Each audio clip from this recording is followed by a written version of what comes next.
Hey, what is up everyone? Welcome back to our YouTube channel. So for today's video, I'm going to teach you how you can easily pay back Shopify Capital. So we're currently here in an article page that can help us understand how does repayment work in Shopify Capital. So as you can see here, it says here that Shopify Capital either through a loan or merchant cash advance will take a percentage of your daily sales as repayment.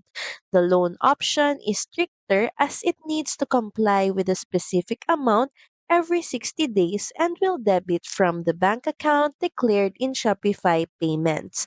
If it falls short, the merchant cash advance, on the other hand, will not take from you if you fail to generate sales on any given day. But there is also an option to pay for a specified lump sum amount in advance or pay the rest for one time as long as it is over $20. So here are the steps how.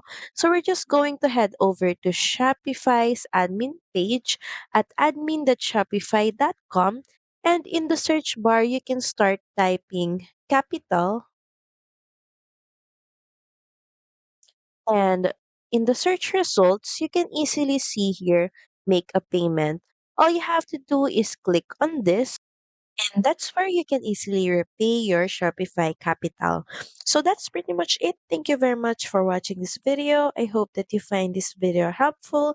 And if you do, please don't forget to like, share, and subscribe to the channel. Now we'll see you again on the next one. Bye!